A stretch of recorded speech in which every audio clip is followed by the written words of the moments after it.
Bem-vindos ao segundo dia, né, de programação do segundo simpósio IB no campus.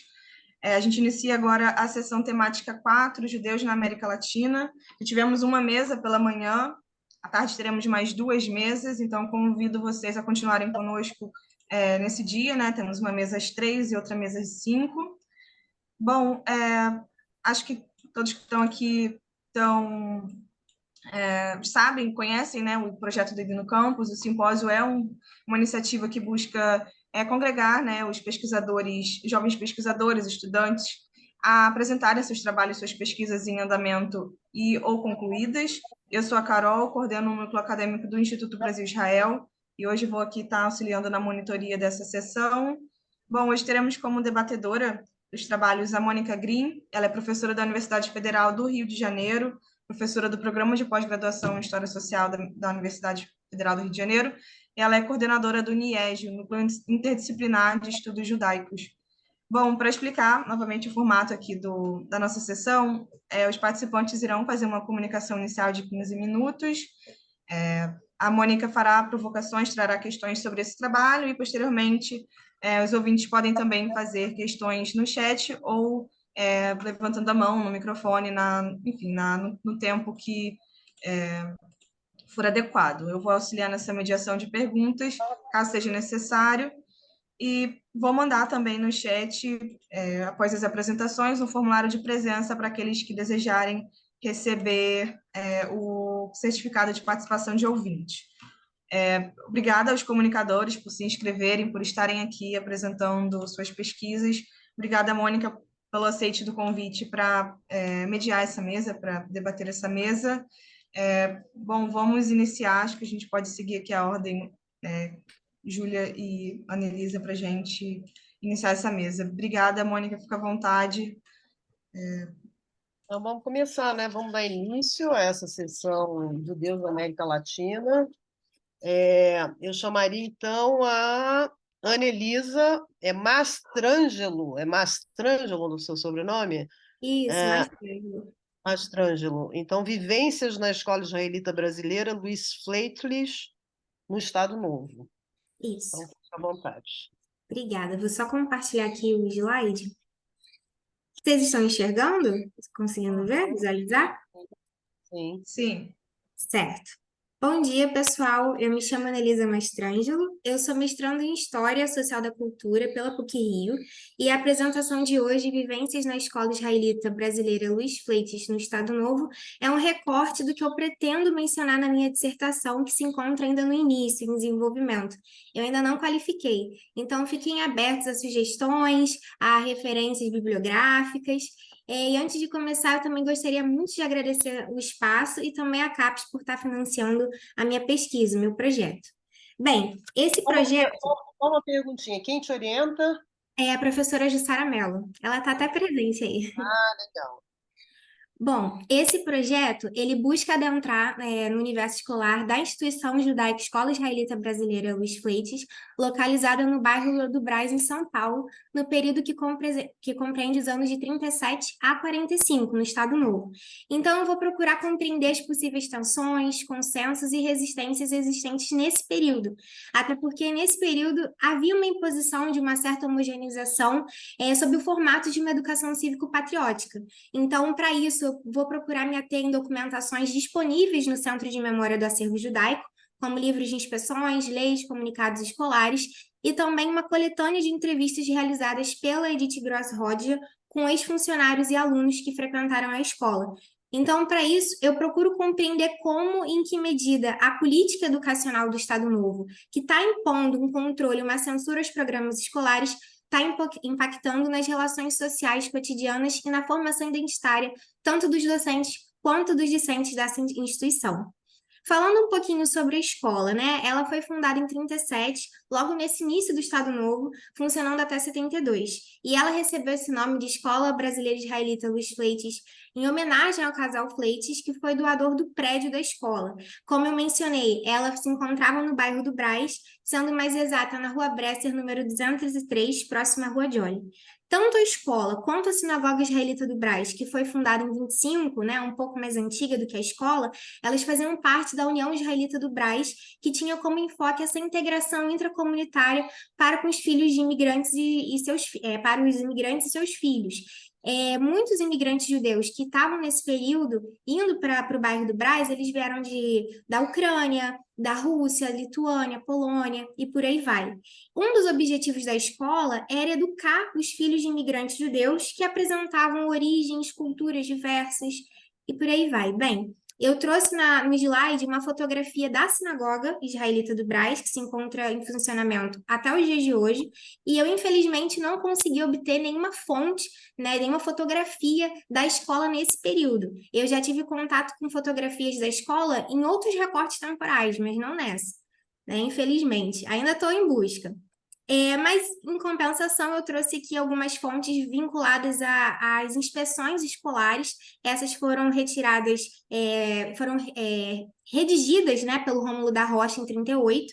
Eu não vou poder ficar aqui falando detalhadamente por conta do tempo, mas de uma forma assim, bem objetiva. Essa primeira fonte, ela vai falar sobre uma professora do jardim de infância destinada ao primeiro ano. Ela era uma professora de religião e ela teve o seu registro negado pelo diretor do departamento de educação. Então, para isso, ela precisou ser afastada. Ela era estrangeira, né? E as outras duas fontes, elas também vão falar sobre essa fiscalização do corpo docente, mas também sobre, sobre os símbolos cívicos e patrióticos do período, como a importância de comemorar o Dia da Pátria no dia 15 e 19 de novembro. Temos também a figura da professora Frida Becking, que ela podia lecionar o hebraico para crianças maiores de 10 anos alfabetizadas, mas desde que tivesse sido solicitado seu registro para lecionar essa disciplina. Também falava que tanto a língua estrangeira quanto de religião, elas não poderiam ser dadas para alunos menores de 10 anos ou analfabetos. E, além disso, a disciplina de ensino de língua estrangeira, ela não podia exceder um quarto do dia escolar, 40 minutos, 3 vezes por semana. Bem, o que a gente pode observar, né? O que eu pude observar é que as instituições escolares e a própria educação, elas passaram a ser meios de extrema importância para os objetivos vinculados ao projeto cívico-pedagógico e dos interesses nacionais que se consolidavam cada vez mais no segundo ministro da Educação e Saúde, Gustavo Capanema. O projeto cívico-pedagógico, ele está visando, né, está dizendo respeito à construção de uma nacionalidade que visava moldar uma unidade nacional, unificando e homogeneizando dessa forma a cultura brasileira. Então, por isso, não havia espaço para culturas distintas, culturas antagônicas, e é de extrema importância a gente observar como as instituições escolares judaicas de ensino, apesar de todo o projeto cívico-pedagógico do governo autoritário, elas estavam resistindo ao insistir, né, no ensino de cultura judaica aos discentes. O Jerry Dávila, ele vai até relatar na sua obra Diploma de Brancura, que as políticas nacionalistas presentes no governo Vargas, elas foram se estruturando através de políticas de saúde e higiene, assim como práticas curriculares e extracurriculares. Então, com isso, a gente pode observar que todos aqueles grupos étnicos que não representavam os interesses políticos para a formação do homem brasileiro, eles não vão ser abarcados. E aí, a partir desse movimento, vai se criar uma visão bastante estereotipada e racista de alguns grupos, como, por exemplo, negros, indígenas.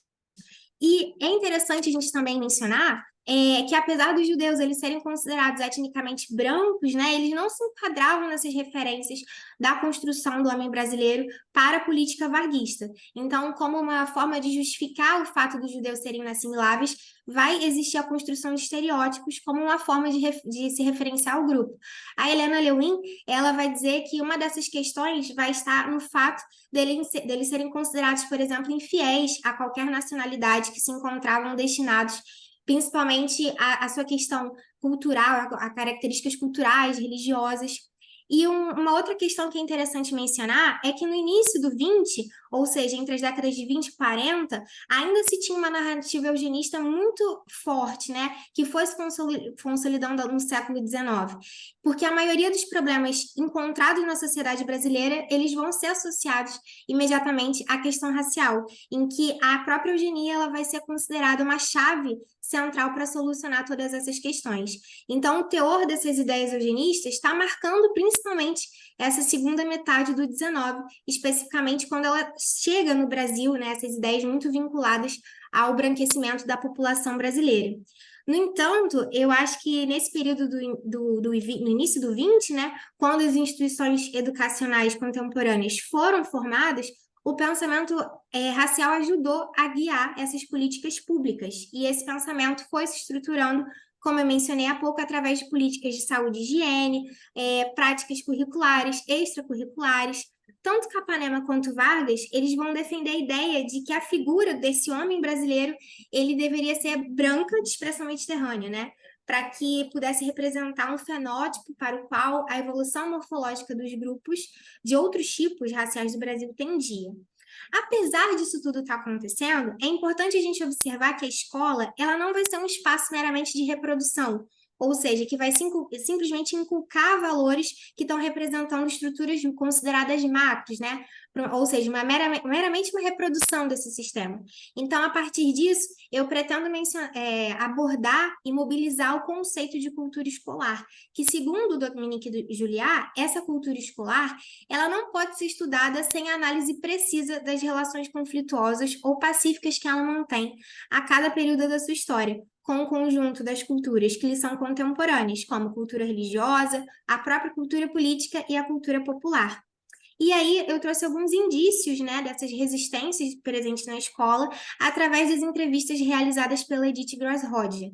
A primeira delas foi em relação à filha da Frida Becking, que foi mencionada inclusive nas inspeções pelo Rômulo da Rocha, em que a filha dela vai dizer que a mãe dela temia as pressões do sistema e que muitas vezes ela teve que ministrar as suas aulas em esconderijos para que ela e os alunos pudessem trabalhar em paz.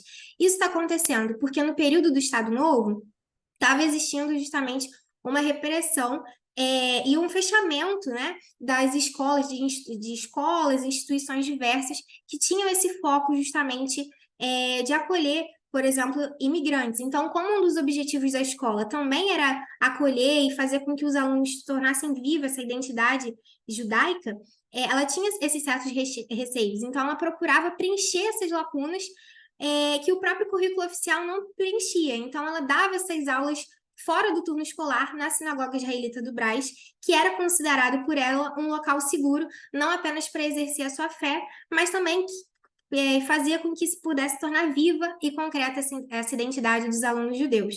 Um outro entrevistado é um ex-aluno também do período em que os pais eram russos e, inclusive, o pai foi um dos fundadores da sinagoga. E aí ele vai dizer que na época de Vargas, quando as crianças e os professores eles iam para a sinagoga para estudar o hebraico, o professor ele explicava assim: olha, se por acaso alguém perguntar o que vocês estão fazendo, vocês têm que falar que vocês estão estudando sobre religião.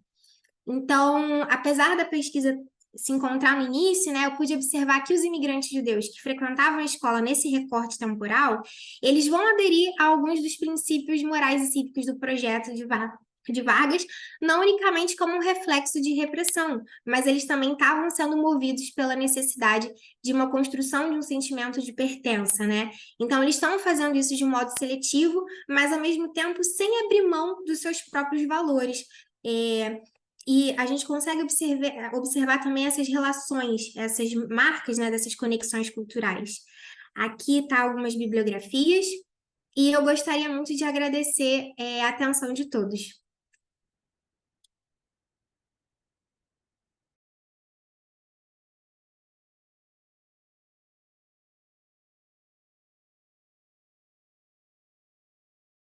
Está mutado. Desculpa. Então, obrigada, Ana Luísa. A minha dúvida é se a gente comenta agora ou comenta no final. Acho que pode deixar para o final, né? A gente faz as 3 apresentações, a Laura entrou, então agora a gente tem Laura e Júlia. E aí no final a gente vai para os comentários. Tá ótimo. Então, agora vamos escutar a Júlia Amaral, o uso do Holocausto como símbolo da violência e as ditaduras na Argentina e no Brasil. Oi, gente, bom dia. Em primeiro lugar, queria parabenizar a Carol pela organização do evento, que está muito legal. Ontem foi legal e as próximas mesas também estão prometendo boas discussões. E também a Mônica, estamos aqui de novo, né, Mônica? Então, vamos lá. O que eu gostaria de falar hoje é esse título enorme que a Mônica leu, mas é mais ou menos como a memória do Holocausto foi mobilizada ou usada de alguma maneira durante as ditaduras, mais na Argentina, mas também um pouco no Brasil, que é a minha agora preocupação principal. Eu venho dos estudos da memória do Holocausto e estou migrando agora para os estudos da ditadura, então essa interseção eu considero muito interessante, pelo menos. Quando a gente estuda a memória do Holocausto, tem essa questão de como o Holocausto foi e é mobilizado como um paradigma da violência e do trauma. Então, o Holocausto é sempre narrado como um evento limite, né,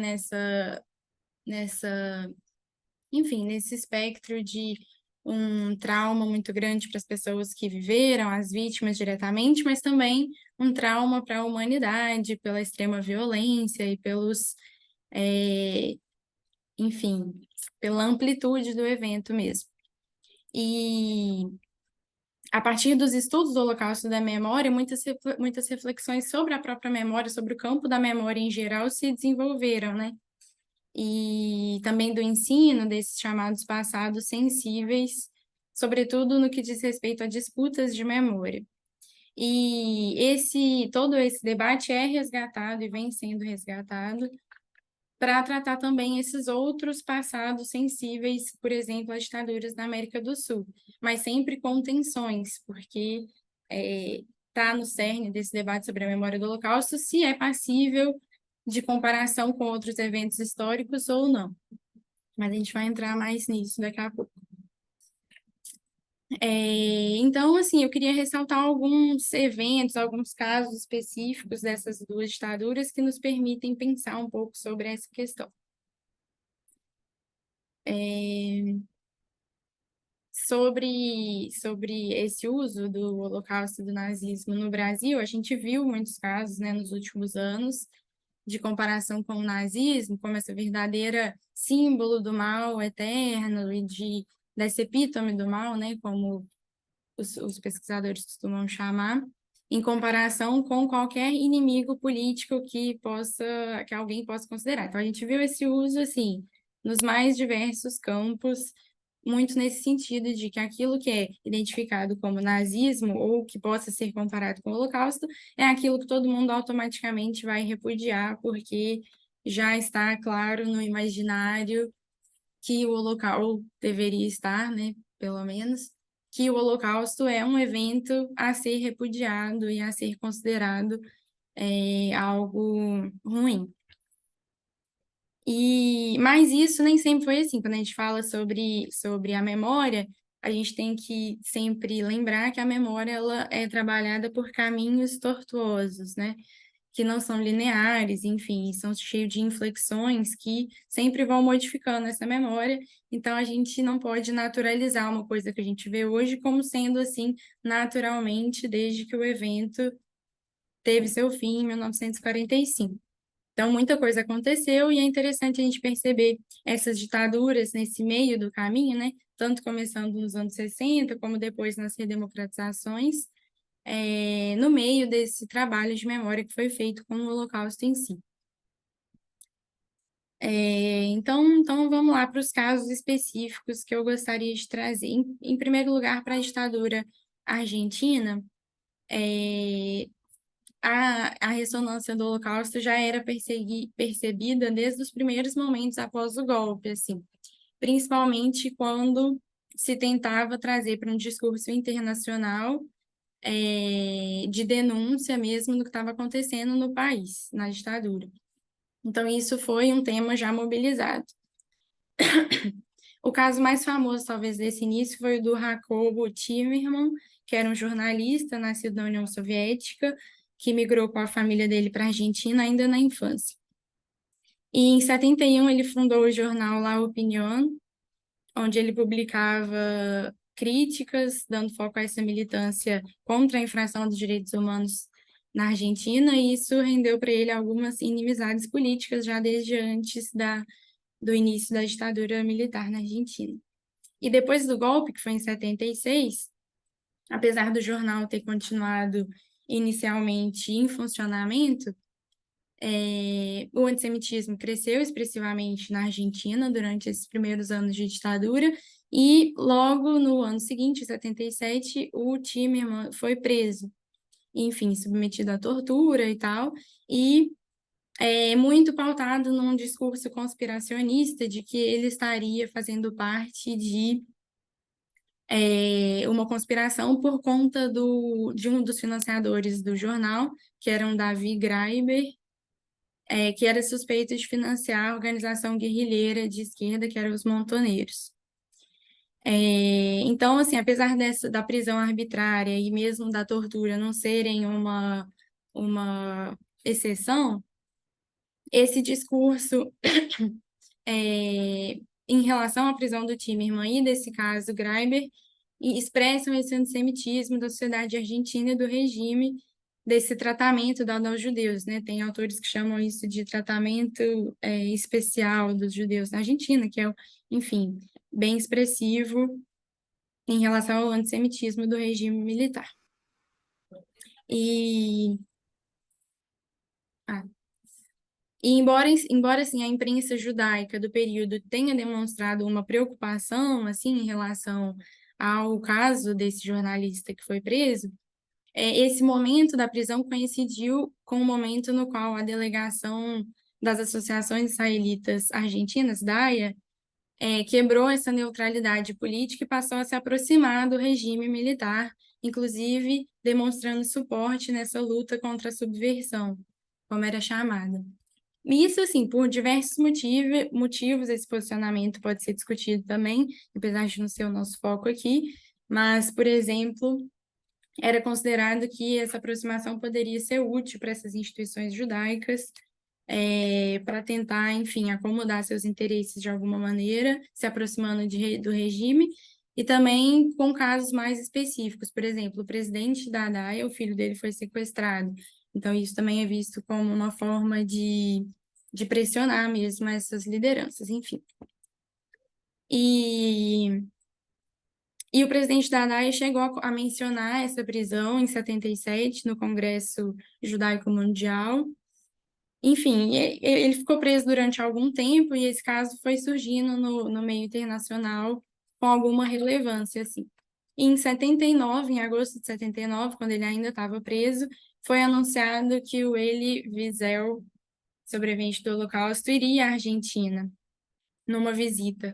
E isso acabou sendo mobilizado, assim, a visita foi organizada pelo rabino Marshall Meyer, que tinha uma intenção política com essa visita de pressionar o governo a libertar o Timerman, segundo a esposa dele falou em entrevista,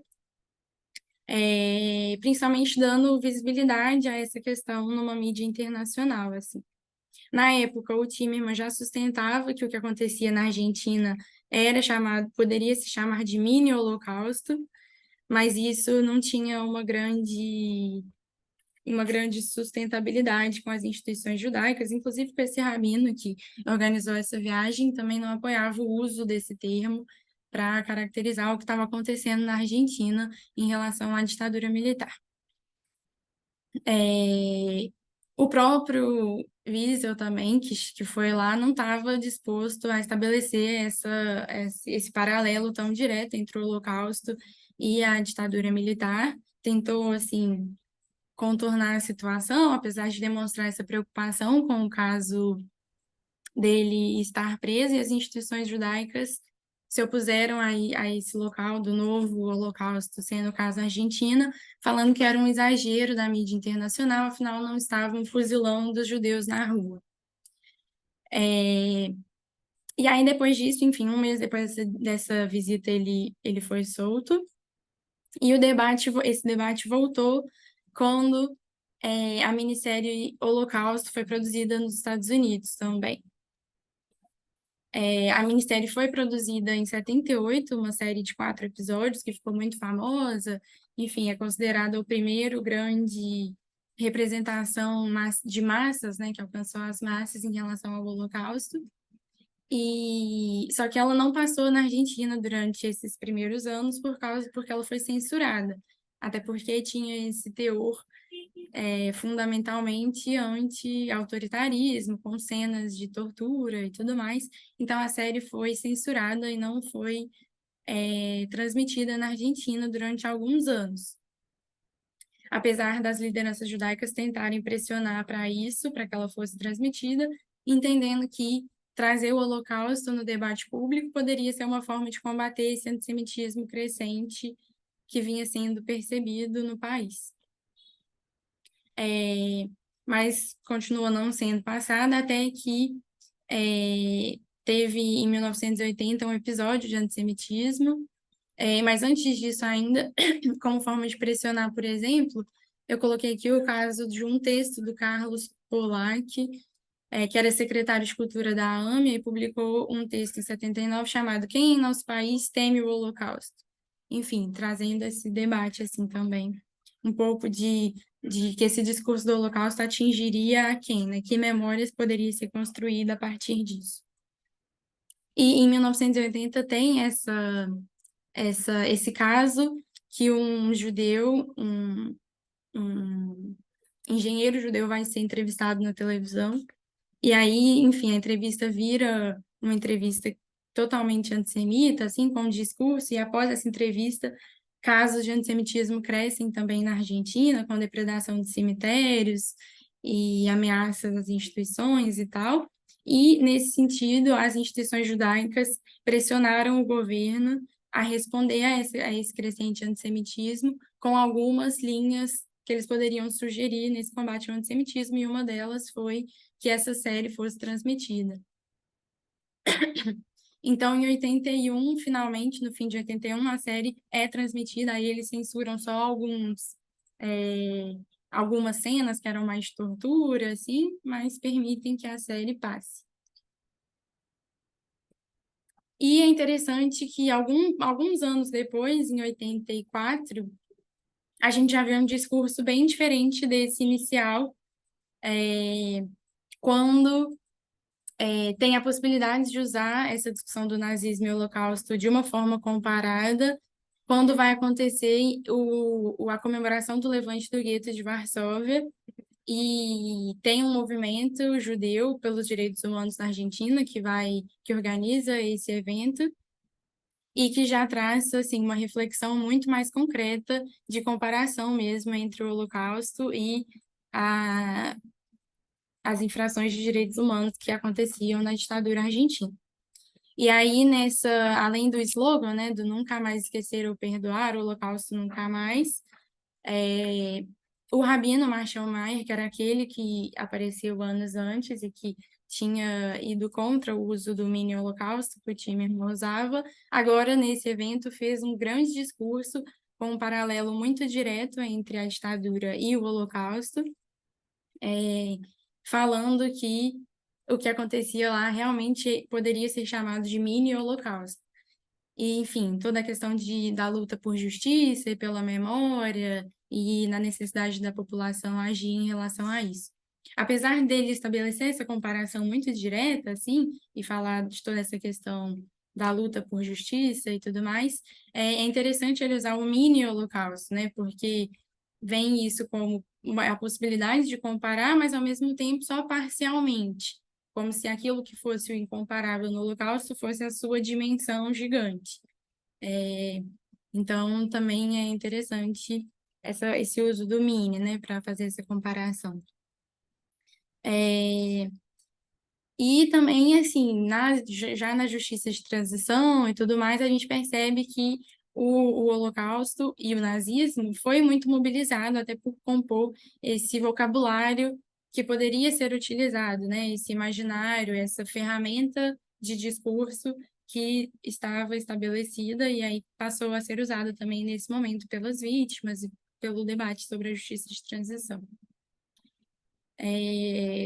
Principalmente pelo lema, né, do Nunca Mais, que é usado para o Holocausto, também é usado para as ditaduras, e se consolidou nesse momento, e se consolidou até hoje. A gente vê esse uso para todos esses momentos históricos, né, tanto para o Holocausto quanto para as ditaduras.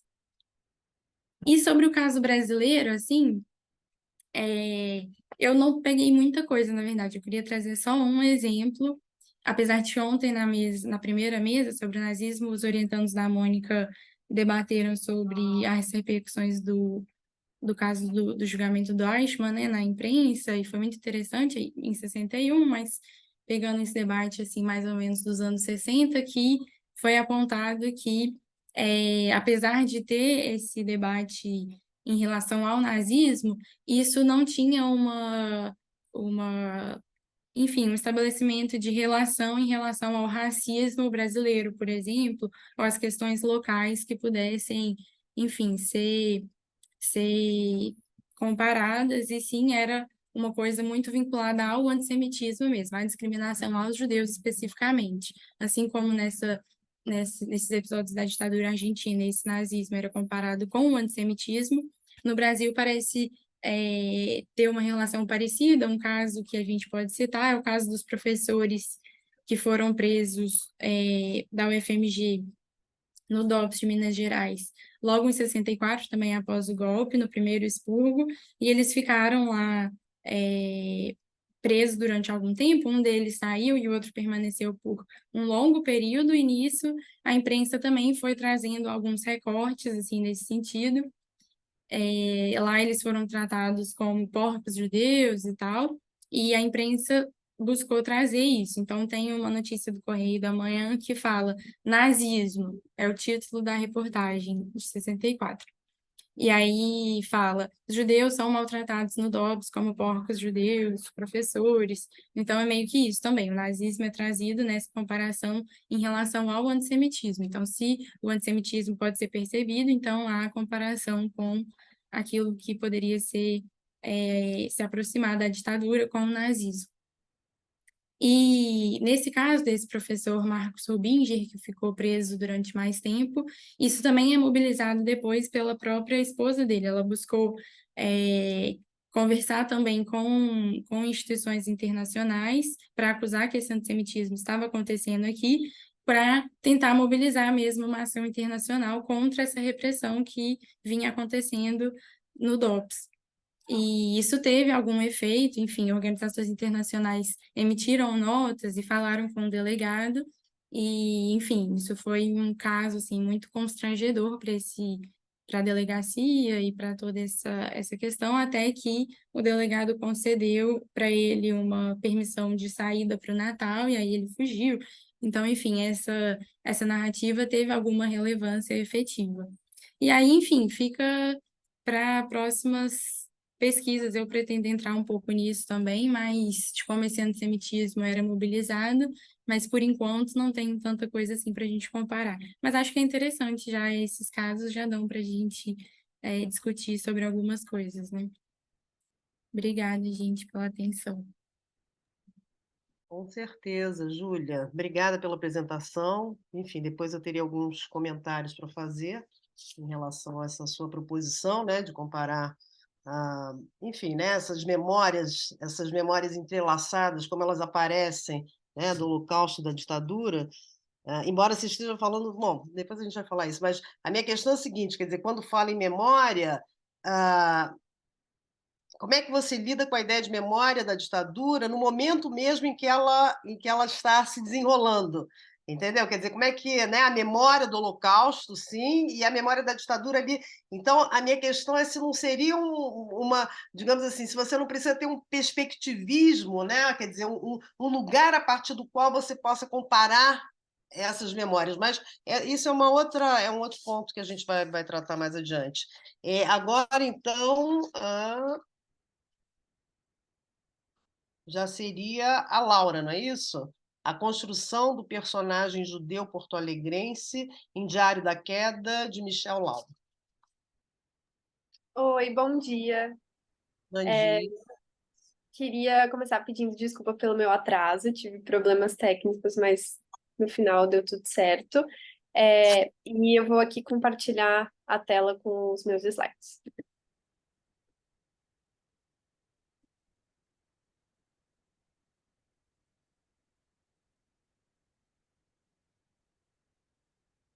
Tá dando para ver? Tá? Tá bem. É, Essa minha apresentação é a construção do personagem judeu porto-alegrense em Diário da Queda, do Michel Laube.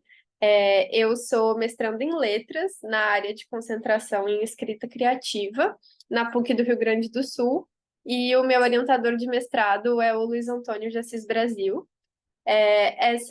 Esse trabalho aqui, ele foi um artigo que eu escrevi e que recentemente foi publicado. E é uma análise bem na área de escrita, assim, que acho que agora, com a contextualização teórica do início, vai ficar um pouco mais claro como é que é essa área, né? Então, eu queria começar falando sobre o personagem.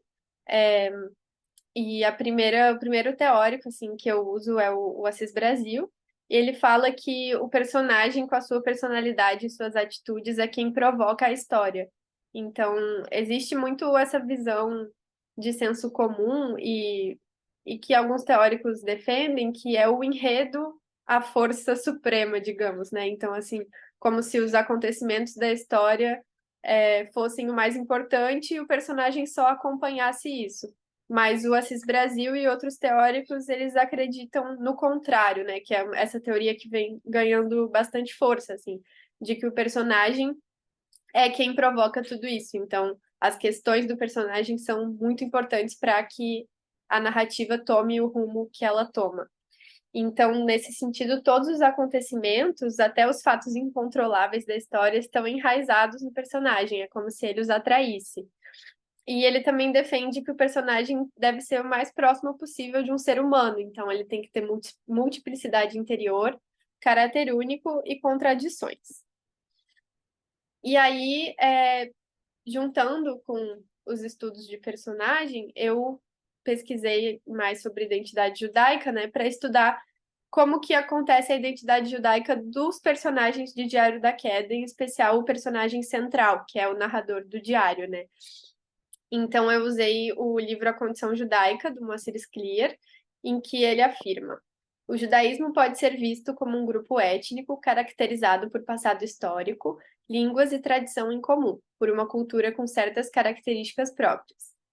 E uma dessas características próprias, para mim, talvez seja a relação com as palavras, né? E para argumentar isso, eu me apoiei no Amos Oz e na Fanny O. Salzberger, no livro Os Judeus e as Palavras, em que eles afirmam que a nossa não é uma linhagem de sangue, mas uma linhagem de texto. E aí, agora falando um pouquinho sobre o Diário da Queda, né? É um livro que tem 3 gerações de personagens, né? O narrador do livro é o neto desse avô, então tem o avô, o pai e o filho, né? E o avô, ele é sobrevivente de Auschwitz. O pai, ele foi diagnosticado com Alzheimer, né? Ao longo da narrativa a gente descobre isso, então tem muito forte essa questão da memória, porque o avô, ele escreveu diários sobre a experiência dele de chegar no Brasil, ele foi construindo ali a memória dele, né? Só que, no caso, uma questão importante para a narrativa é que esses diários do avô, eles são muito diferentes do que as pessoas esperavam que eles seriam, né? Porque ele descreveu as coisas não como elas aconteceram, mas como elas deveriam ter acontecido, talvez, né? Ele foi para um lado muito idealizado, assim, que provavelmente foi uma forma de lidar com o próprio trauma, né? E o pai do personagem também começou a escrever suas memórias, né? Principalmente por causa dessa situação do Alzheimer. E o filho, que é o narrador do diário, a gente descobre mais para frente que ele está escrevendo para um filho que ele próprio espera. Então tem muito essa questão da escrita desses 3 personagens se conectar e de ser uma coisa muito importante para a narrativa, né? O fato de esses 3 personagens escreverem as suas memórias e elas se conectarem. Como eu falei, o personagem central é o narrador do livro, autor do diário, e o livro ele trata muito da questão do trauma, né? Tanto tanto individual quanto coletivo. E daí entra a questão do antissemitismo, do Holocausto, né? A questão do avô ser um sobrevivente, é, ela é um trauma para toda a família, é uma questão muito forte para o personagem que escreve o diário. E o antissemitismo também, né? A gente tem uma parte importante da história, que é que esse personagem ele estudava numa escola judaica e depois ele foi para uma escola não judaica. E na escola não judaica ele sofreu antissemitismo, né? Mas ele também tem um trauma que foi de quando ele foi um agressor, né? Porque na escola judaica dele, ele participou de um momento assim de agredir um colega dele que não era judeu, né, em que ele e outros colegas derrubaram esse colega de propósito. Então, esse trauma também de ter sido o agressor e ter feito isso que foi horrível é um trauma individual desse personagem. Então, são muitos traumas também que se conectam ao longo da narrativa e que aparecem na escrita deles.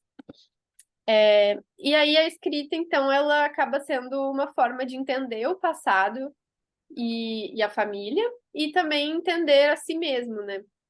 E aí aqui eu trouxe essa citação do Márcio Seligman Silva, que ele fala: narrar o trauma, portanto, tem em primeiro lugar este sentido primário de desejo de renascer. E aí, quando a gente descobre que esse autor do diário, o personagem, está esperando um filho, tem muito essa coisa simbólica do desejo de renascer. Ele até fala que ele quer que esse filho comece do zero, né? Esse personagem que escreve o diário, ele tem uma questão de ser alcoólatra, então também ele decide parar de beber e se cuidar e tudo, e tratar isso quando ele vai ter o filho. E então essa escrita e isso de falar sobre os traumas é também uma forma de ele começar do zero como pai e do filho começar do zero como pessoa também. E aí aqui, mais especificamente sobre como é a identidade judaica desse personagem, né? Como que é construído o personagem judeu porto-alegrense, né? Na narrativa. Existem muitos espaços judaicos de Porto Alegre que aparecem no livro e que são importantes para a construção da identidade desse personagem. Então, a escola, a casa do rabino, que é onde ele vai para fazer as aulas de bar mitzvah, o movimento juvenil, que ele não especifica qual é, mas em Porto Alegre existem 3, né? Então, poderia ser o Dror, poderia ser a Hazit, poderia ser o Betar. E ele fala ali de ir aos sábados para o movimento juvenil, ele fala dos acampamentos e tudo, assim. Então, é uma questão também presente. E o Lar Maurício Seligman, que é apelidado de Lar dos Velhos, né? Que ele aparece na narrativa também. E daí aqui eu trouxe isso que o Bachelard escreveu, né? Que as memórias elas têm ligação direta com os espaços e não com o tempo, porque nós não registramos a duração concreta das nossas vivências, só as recordamos na linha de um tempo abstrato. E aí ele fala: as lembranças são imóveis e tanto mais sólidas quanto mais bem espacializadas. Aí aqui o Michel Laube, ele é escritor e jornalista, nascido em Porto Alegre, autor do Diário da Queda, entre muitos outros romances. E eu trouxe essas 2 frases que ele disse numa entrevista. Ele falou que tudo é autobiográfico num livro, porque o escritor se baseia na própria memória, nem que seja para inventar. E ele também disse: eu estudei em escola judaica, então não precisava de muito esforço para descrever o ambiente daquele jeito. Aí entra muito essa subjetividade do autor, né, do processo criativo dele e de como, então, as memórias dele, a identidade judaica dele foram importantes para a construção da identidade judaica do personagem, né? Aí aqui são as minhas referências. Eu queria complementar falando que essa questão do. Vou voltar aqui para esse slide, só para concluir o raciocínio. Essa questão do processo criativo e do uso da memória é justamente o que eu estou estudando agora no mestrado, né? Eu estou investigando o uso da memória no processo criativo de escritores judeus brasileiros, e eu estou entrevistando esses autores para descobrir como que eles usam a memória em narrativas que tenham o judaísmo como parte importante da temática, que tenham personagens judeus. E essa entrevista do Laub que eu usei aqui nesse trabalho, ela me ajudou muito a refletir sobre isso, assim. Então agora eu estou me aprofundando nesse tema, estou entrevistando outros autores e aceito sugestões de bibliografias e para onde seguir. Não sei se tem outras pessoas da letras aqui também, mas acho que essa troca interdisciplinar é muito importante também. Então, aceito muitas sugestões sobre bibliografia sobre identidade judaica também. E acho que era isso. Obrigada. Sim. Bom, obrigada, Laura. Obrigada por sua apresentação, por trazer um tema tão interessante, né, que é o Diário da Queda. E, enfim, talvez eu te dê algumas sugestões, né? Eu acho que tem alguma coisa que eu posso falar, embora eu não seja da área de letras. Mas, enfim, vamos tentar seguir a ordem. Então, peraí, deixa eu só ver com a Carol se eu posso começar a falar. Enfim, Claro, comentar. Mônica, fica à vontade. Vamos começar. Então, vamos pela ordem, né? Começando pelo trabalho da Annelise Mastrangelo, né? Vivências na Escola Israelita Brasileira Luiz Fleitas, no Estado Novo. Enfim, primeiro que eu acho super interessante trazer esses estudos de caso, né, de uma perspectiva histórica, porque eu acho que aqui no Brasil a gente estudou muito pouco, a gente estuda muito pouco as instituições judaicas, especialmente as instituições escolares. Eu acho que tem muita coisa para se desvendar, enfim, né, de uma pesquisa bem feita sobre a escola.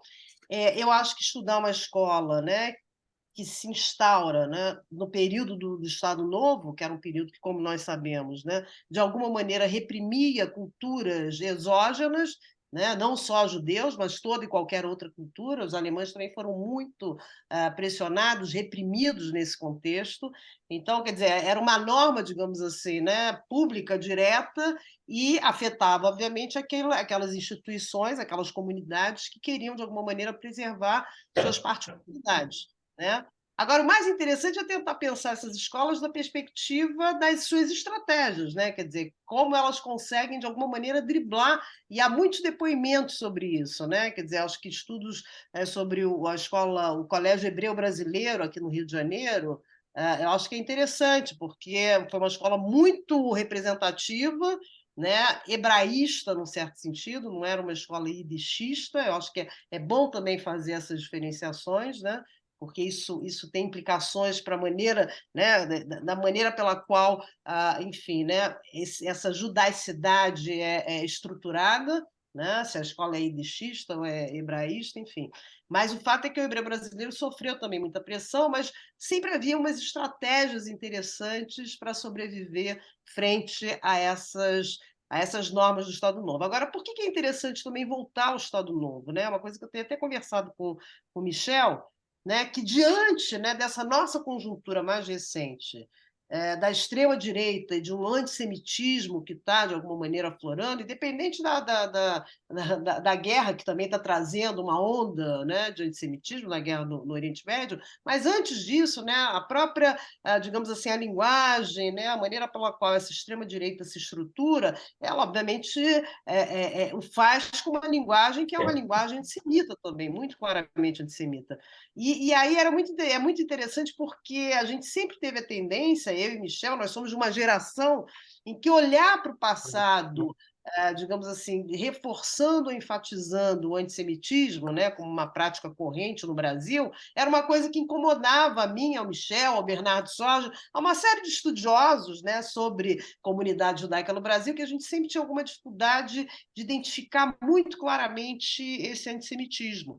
Eu me lembro que a gente fez, por muito tempo, a gente fez muitas críticas a Tuti Carneiro, né, que de alguma maneira sempre reforça e enfatiza o antissemitismo, né, não só naquele contexto, mas em contextos anteriores e posteriores, e a gente sempre com certo cuidado de pensar que o Brasil tem particularidades, que esse antissemitismo que a gente enxerga em outros contextos, não necessariamente a gente enxergaria da mesma maneira no Brasil, mas agora, vivendo uma circunstância, que é uma circunstância onde a gente observa, né, uma certa expressão de antissemitismo, né, quer dizer, uma certa voltagem, né, para esse tipo de preconceito, a gente começou a pensar que é necessário que se retome agora conjunturas do passado, né, o nosso passado histórico, especialmente o período do Estado Novo, para a gente que reavaliar, né, reolhar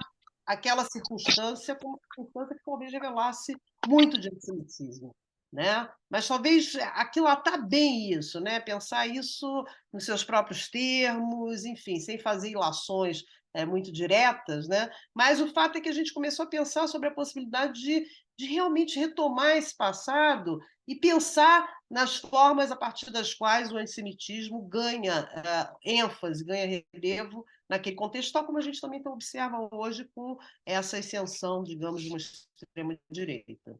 Então é interessante, aí você voltar para essa escola e você tratar essa escola, pode também ser uma oportunidade de melhor aquilatar até os chavões, sejam chavões para negar o antissemitismo ou sejam chavões para afirmar o antissemitismo. Então, né, acho que talvez... E você tratar uma documentação, que é uma documentação inédita, enfim, né, essa documentação que essa pessoa, enfim, né, que se chama atenção, como é que ela faz digamos assim, né, ela descreve um pouco a estrutura de alunos e professores, né, e ela mesma com depoimentos sobre como é que eles faziam para ensinar hebraico, enfim. Então, é interessante pegar esses depoimentos e ver exatamente que estratégias eram usadas e tal para driblar, de alguma maneira, essa dimensão desse novo homem, né? Esse novo homem, desse novo Estado e tal, que deveria ter características mais, digamos, mais assimiladas, mais nacionais, mais nacionalizadas, e os judeus, na verdade, passavam um pouco essa impressão de um grupo pouco assimilável, né, de pouca assimilação. Isso não significa, né, quer dizer, você considerar um grupo pouco assimilável não significa que você produza ou olhe esse grupo de uma perspectiva antissemita, né? Então, acho que são esses cuidados que tem que ter. A outra coisa é a proposta eugenista.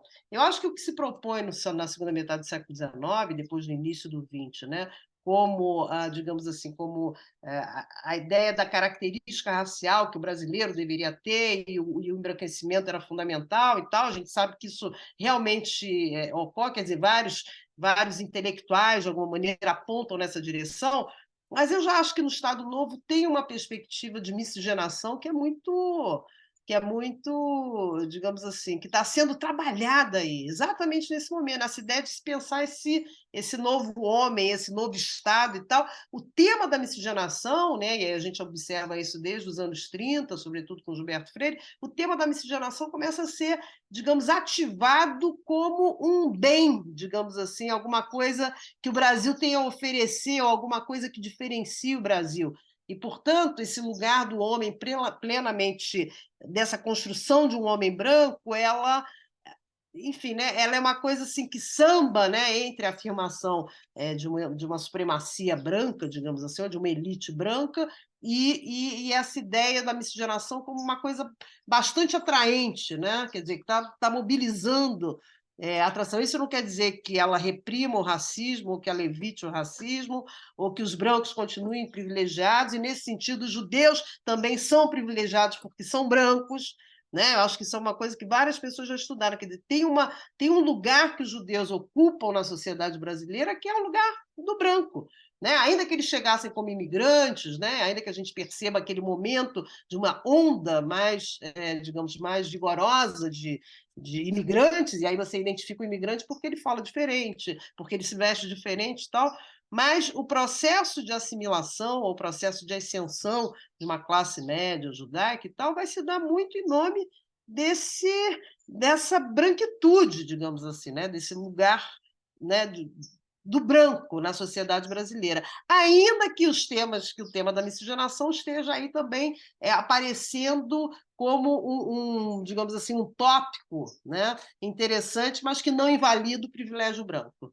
Enfim, então, eu acho que são temas que complexificam, né, que garantem uma complexidade para esse período, e para se pensar um pouco nessa, o que significa uma escola judaica em pleno Estado Novo, né, abrigando imigrantes e filhos de imigrantes, né, que tem que se adequar de alguma maneira a determinadas normas e regras, por outro lado, quer manter algumas particularidades, por outro lado, digamos assim, é favorecido porque é branco, no certo sentido, né, mas esse Estado Novo também está falando da miscigenação. Enfim, então, acho que são questões que garantem a complexidade do tema. Quer dizer, você não está estudando apenas uma escola judia, enfim, entre os anos tal e qual, no Estado Novo, né? Você está pensando, você está estudando uma instituição que te permite trazer para o debate uma série de questões importantíssimas, né? Cruciais até. E que vai também demarcar um pouco do lugar do antissemitismo nesse contexto. Por isso que eu digo, tem que aquilatar bem, né? Não adianta falar, é antissemita, ou não é antissemita, né? Mas pensar um pouco essa circunstância, a atmosfera, né? O que é essa nova atmosfera do Estado Novo, né? O que isso implica, como é que as pessoas recepcionam essas normas e valores, né, que vão se impondo. Enfim, então, tem um campo muito legal para se trabalhar, muito, muito legal. Então, parabéns. Eu acho que é legal um estudo de caso, vai, né, verticaliza bem, mas procura pensar nessas outras camadas, que são camadas que vão te permitir dialogar com uma série de outras questões, com outras pessoas, outros grupos, outras redes, etc, etc. Tá? Mas parabéns, querida. Aí eu falo, elas respondem, como é que eu faço? Elas vão Acho que a Annelisa pode reagir se ela quiser, e aí a gente passa. Tá ótimo, perfeito. Sim. Annelise, você quer falar alguma coisa? Eu queria agradecer aí pela troca. Eu estava justamente pensando em ir nesses caminhos, mas como eu ainda estou nesse momento de mapear algumas referências, né, bibliográficas, é tudo muito. Eu acho que o período do Estado Novo é um período com muitas contradições, é tudo muito junto. Tem, por exemplo, o Dávila ele vai falar sobre a questão da construção dessa estátua, né, do diploma de brancura, dessa estátua enfim, que eu estou ouvindo, não sei se é ruído, mas enfim, de uma estátua em frente ao Ministério da Educação e Saúde. E aí ele vai pedir várias vezes o Vargas para reconstruir aquela estátua por conta de, olha, não está bem geralmente do jeito que a gente quer representar. Então ainda tem esses resquícios da eugenia, mas a gente sabe também que todas essas ideias que foram consolidadas por Freire ao longo desse período do século XX também estão surgindo com muita força, né, da democracia racial, as próprias conexões que Freire está tendo com Portugal, as províncias ultramarinas, enfim, com o luso-tropicalismo. Então, é um período que está com esses debates muito fortes da identidade nacional, né? Mas eu acho que é muito por esse sentido. Eu acho que também a gente tem que pensar justamente, tudo bem, eles eram migrantes, como eu mencionei e tudo, mas a gente pensar nessas redes, eles eram brancos, alguns, a maioria, né? Mas pensar como eles estão se portando e também tentar se debruçar, como você bem falou, nesses outros imigrantes que estão ali surgindo, até como uma forma de não trazer uma certa vitimização, né? Eu acho, tomar um certo cuidado. Enfim, eu até queria pedir desculpas porque eu estava um pouco nervosa, acabei metralhando a apresentação, mas eu queria agradecer aí pela troca, Mônica. Obrigada, querida.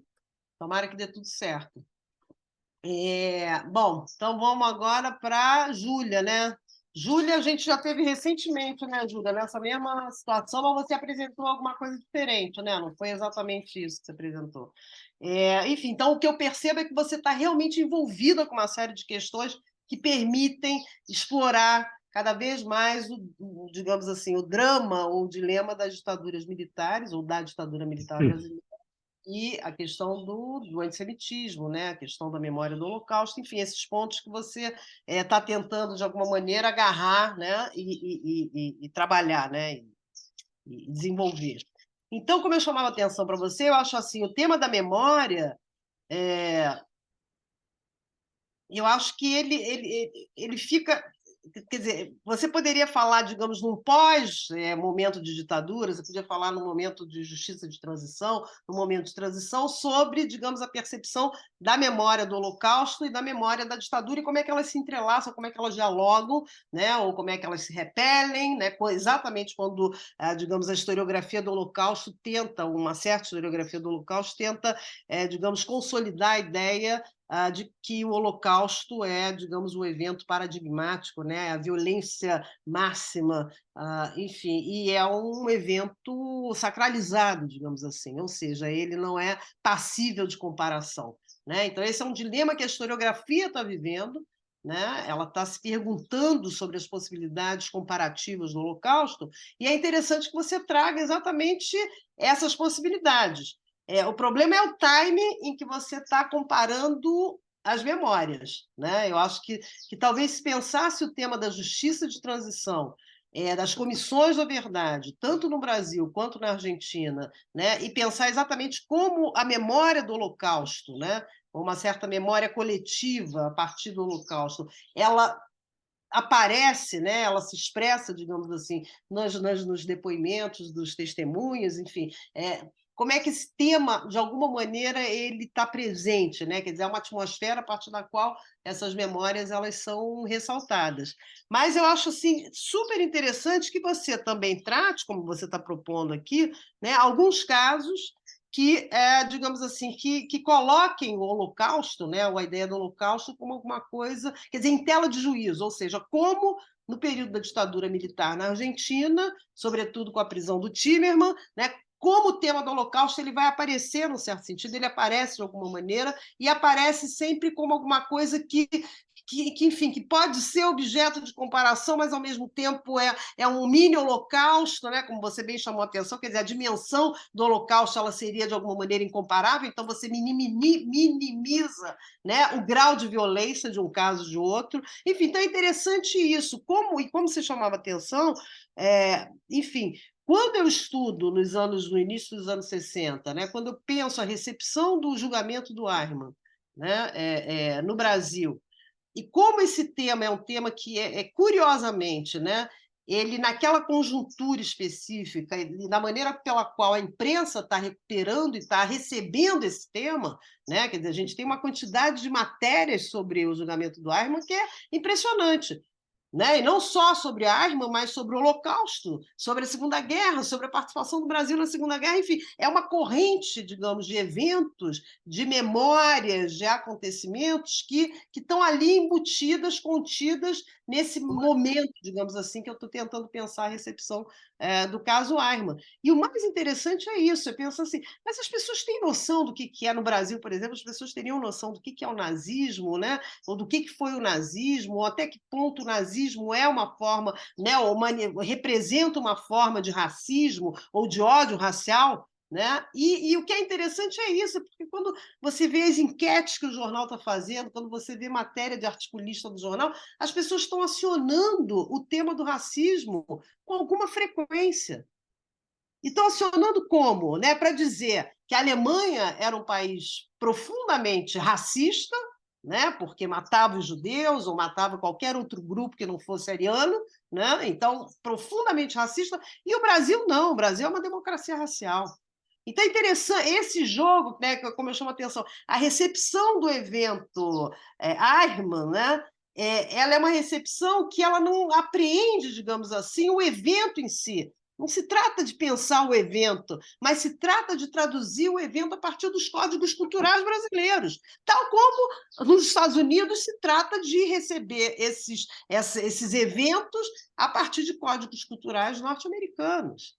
né, a Guerra Fria, enfim, você tem uma série de questões nos Estados Unidos que estão recebendo e estão, digamos, enquadrando o tema do julgamento do Eichmann de uma certa maneira. E não necessariamente igual à nossa maneira, e não necessariamente como a Argentina enquadra o tema. E veja bem, no caso argentino, ainda é mais simbólico, porque o Eichmann foi sequestrado na Argentina.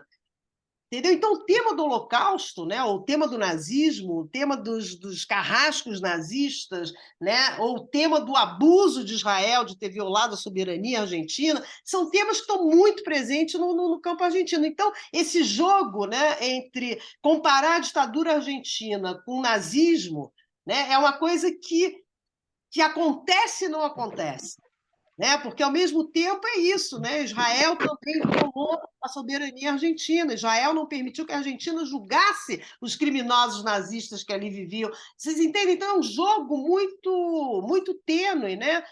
Que eu acho que não são caixinhas que você coloque. Enfim, né? Aqui tem a comparação, no caso argentino, com o Holocausto, a comparação no caso brasileiro com o Holocausto, ou com o antissemitismo, né? No caso brasileiro, talvez o exemplo que você dá, né, dos professores de Minas, né, da UFMG, que são perseguidos não apenas como como é que se chama isso? Quando você é contra o regime? Enfim, como... Gente, Preso político. Não é só preso político, é como... Bom, enfim, como quem resiste, né, à ditadura militar, mas como judeus. Né? Então é interessante isso, quer dizer, quando isso aparece, por que isso aparece, com que frequência, né? Será que são esses pequenos casos, eles enfatizam efetivamente alguma coisa, ou eles expressam efetivamente uma tendência, né, antissemita na polícia? São coisas que eu acho que tem que tomar um certo cuidado, né, para não automatizar tanto essas possibilidades. E talvez no caso argentino, porque há uma memória coletiva do Holocausto que é trazida pelo caso Eichmann, né? Então, há uma memória, e não só isso, a comunidade judaica argentina é muito maior do que a brasileira. Né? Então, há, digamos, dimensões mais complexas, eu diria, naquela comunidade do que na da brasileira. Mas eu acho que o interessante é exatamente isso, é pensar como o caso brasileiro e o caso argentino, tratando-se de ditaduras, né, como eles lidam com o tema do antissemitismo, né, ou com o tema do Holocausto, ou com, enfim, como é que isso aparece de alguma maneira? Né? Eu não acho que tem que ser algo imediato, acho que tem que ser uma coisa realmente pesquisada, realmente pensada, né? Assim, e isso, e decidir se é o caso de pensar nos termos da conjuntura específica de que se trata, ou seja, né, no Brasil, final dos anos 60, anos 70, e no caso da Argentina, né, ao longo dos anos 70, né, até os anos 80, né, quando é que é a abertura na Argentina? 84, né? 4, então 76 ou 84, quer dizer, se trata de pensar nesses termos ou de pensar na justiça de transição e como esses temas estão sendo, de alguma maneira, recuperados. Né? Quer dizer, como a memória do Holocausto ela renasce, digamos assim, nessas estruturas de justiça de transição, de comissões da verdade, né? Onde as pessoas produzem essas comparações. Entendeu? Não é uma comparação produzida da perspectiva, digamos, do regime ou da perspectiva das vítimas contemporâneas do regime, né? Assim, ou das vítimas diretas do regime, mas é um processo que é um processo de acionamento de memória, de construção de memória. Né? Então, que aí eu já caio no caso da Laura, mas aí a gente já vê o caso da Laura. Mas, enfim, então é isso. Eu acho que faz todo sentido buscar essas comparações, né? Ainda que eu não lembro direito, você vai tratar, na verdade, na sua tese, você vai tratar a ditadura militar brasileira e o antissemitismo, é isso? As possibilidades de atuação dos judeus na ditadura. Isso, exatamente. Tanto como repressor, quanto como reprimidor. É isso, você vai observar essas duas. Enfim, então, o que eu teria a dizer em relação à comparação Brasil e Argentina, eu acho que é super interessante, mas eu acho que talvez a comparação, que até um aluno meu está fazendo, que você deve conhecer, o Dirson, né, a comparação via a Comissão da Verdade, eu acho que pode ser mais interessante para pensar o tema do Holocausto, né? Não o tema do antissemitismo, o tema do Holocausto, né? Quer dizer, em que medida o Holocausto é acionado, a memória do Holocausto é acionado para dar sentido, ou como uma referência, como um frame para pensar o tema da violência na ditadura militar. Entendeu? Então, são memórias de trauma, são memórias de violência, né? São comparações. E quando você compara com o Holocausto, você acaba dando, né? Ao contrário de pensar no mini-Holocausto, nas comissões da verdade, quando você traz a tua violência da ditadura a partir dessa referência do Holocausto, você acaba levando a sua experiência, ou a experiência das ditaduras latino-americanas, para um eixo, né? Ou para uma, digamos assim, para um lugar, para um patamar que é um patamar muito mais significativo, num certo sentido. Então, é curioso isso, né? Quer dizer, como no momento no momento mesmo, né, em que essas ditaduras ocorrem, o Holocausto ele é visto no máximo como um mini Holocausto, né? Quer dizer, você na verdade diminui o Holocausto para fazer sentido alguma comparação, e como nas comissões é o contrário, é o movimento contrário.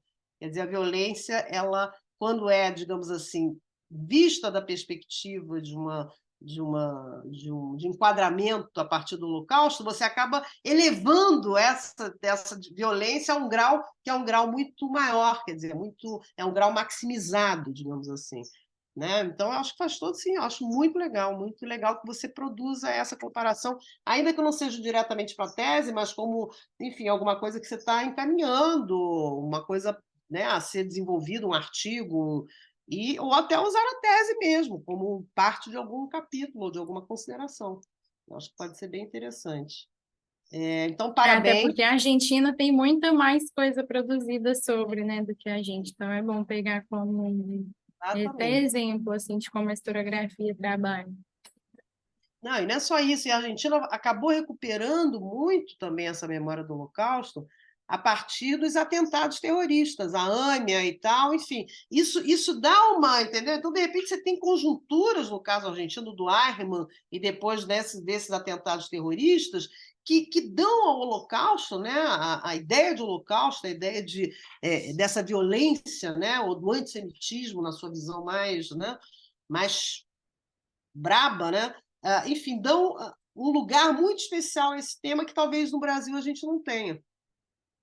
Entendeu? Talvez no Brasil. Então é interessante isso, né? Quer dizer, você mostrar como é que essas questões elas vão ter expressões muito diferenciadas. Né? E a pergunta talvez seja até que ponto há no Brasil uma memória efetiva do Holocausto? Ou até que ponto, no momento que você está estudando, já se construiu ou se constituiu uma memória do Holocausto? Ou uma consciência histórica do Holocausto? Né? A gente sabe, você mesmo falou que no seriado Holocausto, na série Holocausto, é que as pessoas começam a, digamos, a incorporar, né, a trazer, digamos assim, para as suas vidas aquela expressão de violência. Né? Quer dizer, as pessoas começam a ter uma dimensão do que significou aquilo para pessoas comuns, para famílias, etc. Né? Enfim, o seriado Holocausto, se vocês já viram, vocês vão ver que é uma coisa que você fala, caramba, podia ter acontecido comigo, entendeu? Assim, num certo sentido. Então, o que é interessante é isso, como é que é uma coisa que eu tenho estudado também, quer dizer, em que medida, nos anos 60, né, digamos, você pode até pensar no imediato pós-guerra, né, ou seja, nos anos 50, depois nos anos 60, em que medida a gente já tem ali a constituição de uma memória do Holocausto, de uma consciência histórica do Holocausto no Brasil? Isso é uma pergunta. A gente não E ao tem mesmo tempo nem na como Alemanha a gente tem isso, nem na Alemanha e Israel você só vai ter isso com o julgamento do Eichmann. Por isso que o julgamento do Eichmann é um evento tão assim, é um ponto de inflexão tão interessante para pensar exatamente essa mudança do status do Holocausto e da vítima do Holocausto. Né? Então, eu acho assim que essa pergunta é muito interessante, entendeu? Até para você, por exemplo, estudar a ditadura, enfim, os perpetradores e as vítimas, né? E dentro desse campo, né, de judeus, né? Assim, judeus como perpetradores, judeus como vítimas, né? Quer dizer, até que ponto você está sugerindo uma expressão que nem eles mesmos se dão conta, entendeu? Assim, não tem digamos assim, um personagem consciente do que está fazendo ou do que está falando, num certo sentido. Quer dizer, como é que, né? Ou não, ou tem, enfim, são coisas que você tem que, são perguntas que você tem que se colocar, entendeu? Para não achar que essa coisa judaica é tão relevante assim, seja para quem pratique, né, a violência na ditadura, seja para as vítimas, né? Eu não sei se, por exemplo, Simon Schwarzman, que eu acho que ele foi, ele, o irmão dele e tal, se para ele, naquele momento, ele se pensava como um judeu sendo, digamos, perseguido pela ditadura militar, entendeu? Enfim, não sei até... Ele estava preso junto com o Rubingi. Ah, é? Inclusive, ele aparece aqui nos jornais como judeu maltratado. Ah, é? Aparece como judeu, olha que interessante. Você falou com ele aquele dia? Você chegou a falar? Marcou alguma coisa? Falei, a gente ficou de combinar uma entrevista. Ah, beleza, beleza. Enfim, então é isso. O seu trabalho é muito interessante, muito legal, assim. É um trabalho que eu adoraria fazer, entendeu? Assim, eu acho interessante, relevante, enfim, complexo.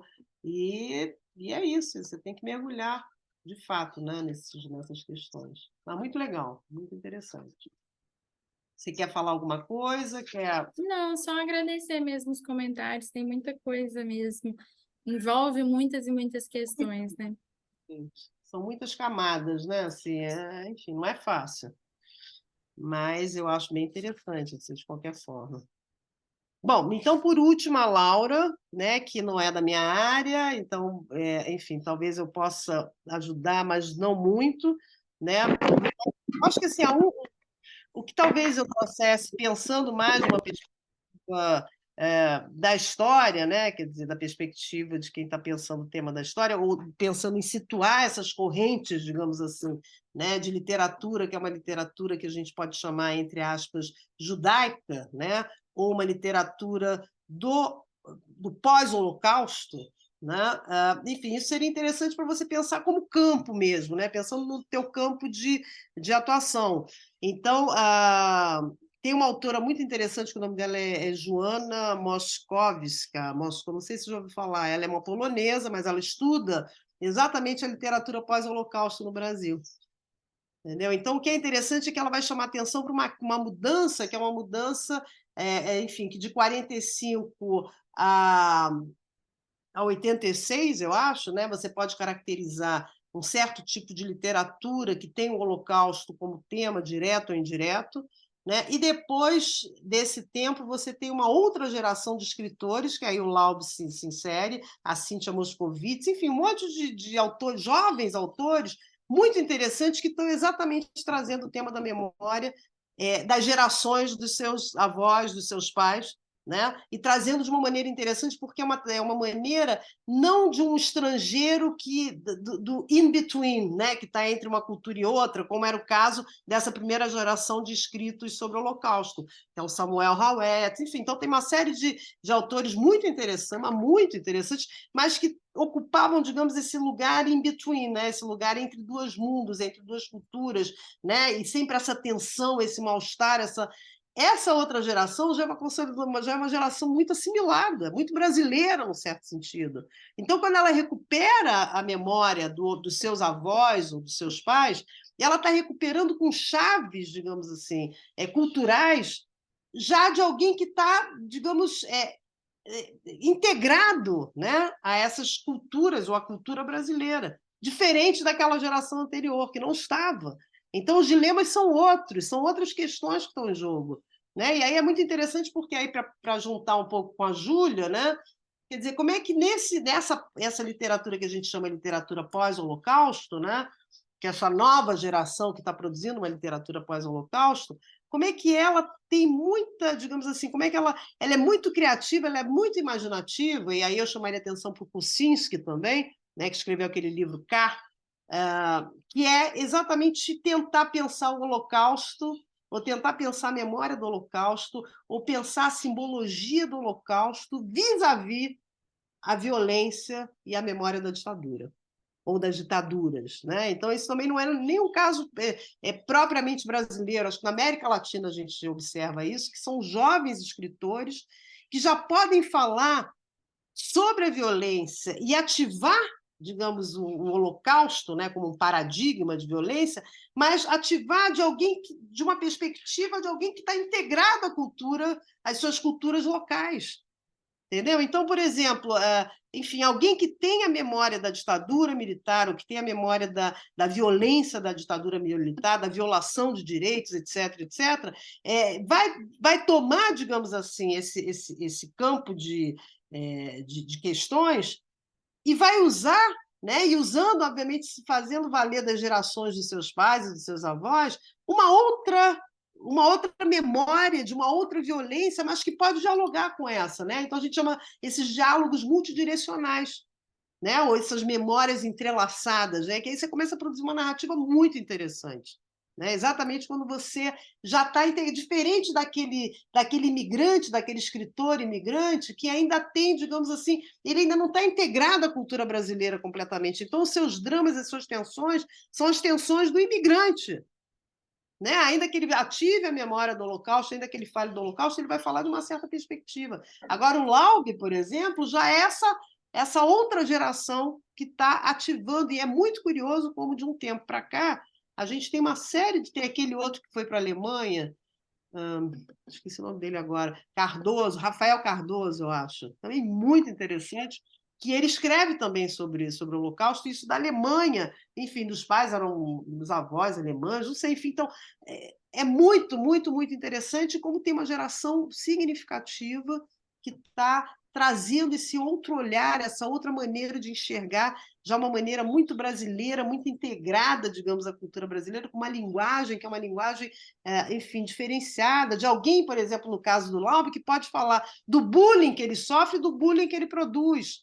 Entendeu? Assim, dessas camadas que tem a ver com status social, tem a ver com essa legitimidade judaica dentro da escola judaica, né? E dessa ilegitimidade judaica fora da escola. Enfim, então é muito interessante a gente pensar exatamente que linguagem esse cara está usando, entendeu? E comparar, talvez, com outros autores que escreveram sobre né? Assim, no Brasil, escreveram sobre o Holocausto. E aí tem vários comentaristas importantes para lidar com esse tema. Se você tem a Berta Waldman, tem o Nelson Vieira, que é um brasilianista, né, da área de literatura, são todos aí da área de literatura. O Márcio Seligman, enfim, vários desses autores, e essa Joana, que pode ser bem interessante, porque ela trata o próprio Michel Laub. Enfim, então acho que é uma forma de pensar nisso, situar um pouco, né, o autor ou os autores que você está tratando e exatamente situar nessa assim, o quão integrados eles estão, né, o quão mais integrados eles estão, de tal forma que eles possam usar uma linguagem até para falar sobre seus pais e seus avós, mas é uma linguagem muito mais enraizada, muito mais estruturada, enfim, numa certa cultura brasileira, uma certa maneira de olhar, entendeu? Olhar desde uma perspectiva para outras gerações. Entendeu? Então, assim, enfim, me ocorreu isso, porque eu até indiquei essa autora, essa polonesa, indiquei para um alemão que está produzindo um livro e tal, não sei o quê, e aí eu li o trabalho dela e achei interessante, que deve ter problemas e tal, mas aí problemas mais ligados à área, talvez, de letras, né, de literatura, que não é a minha área. Mas eu achei interessante a forma como ela como ela garante que já há uma estrutura, né? Já há, digamos assim, uma geração mais nova, que, digamos assim, que se dedica, por exemplo, aquela menina, foi até minha aluna também, fez uns cursos comigo, a Chave do Tamanho, como é que ela fez um livro? A chave de casa, A Chave de Caia, como é que é o nome dela? Tatiana Salem Levi. Ah, exatamente, a Salem Levi, a Tatiana. Eu entrevistei ela para a dissertação, né? Até a Júlia perguntou também se eu conheço o Jacques Fuchs, ele é o próximo que eu vou entrevistar. Eu entrevistei a Tatiana, vou entrevistar o Jacques e vou entrevistar o Flávio Isaac também.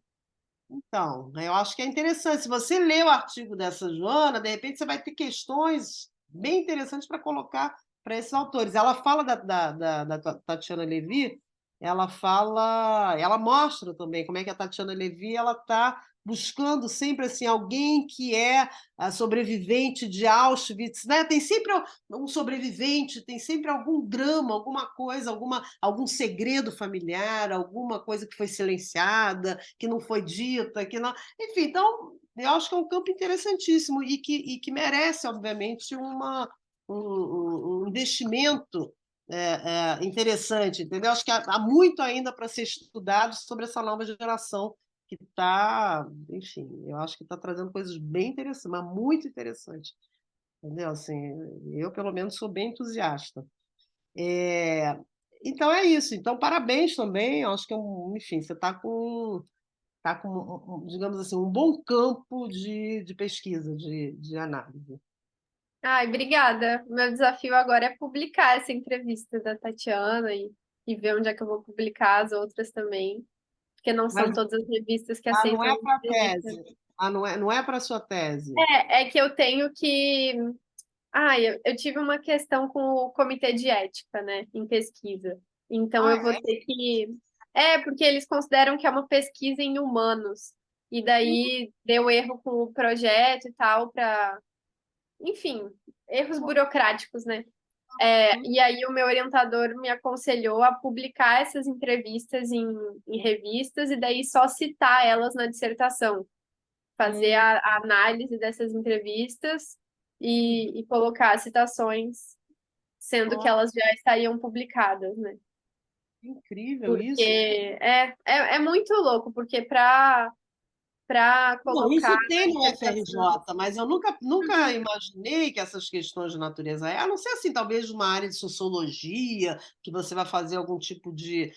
Mas, sobretudo, nas áreas médicas e, enfim, de gente que mexe com, né, com laboratório mesmo, ou na área de psicologia, mas no nosso caso, Sim. é tão estranho isso, mas enfim. Mas Eles no queriam que FRJ tem. fossem, eles queriam que as entrevistas fossem anônimas.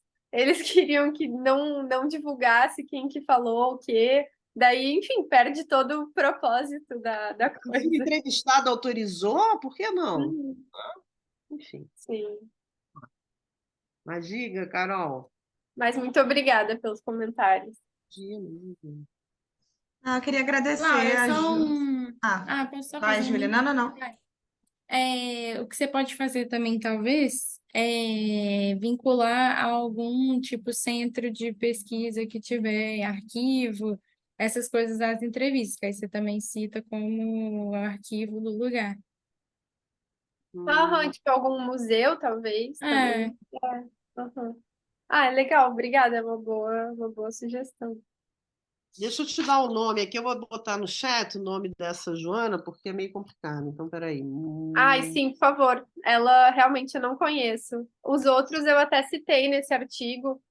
Uhum. O Márcio, a Berta. A Berta eu não lembro se eu citei, mas eu li o texto dela. E quem mais que você tinha comentado? E O quando você Nelson eu citei também. fala o Nelson Vieira, Uhum. exatamente. Berta Waldman, Nelson Sim, Vieira, o sim.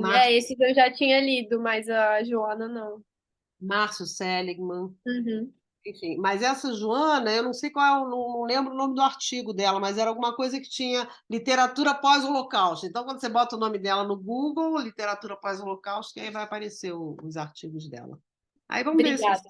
te ajuda, tá bom? Uhum. Então é isso. Alguém quer falar? Será que alguém de fora pode falar? Como é que é? Como é que funciona?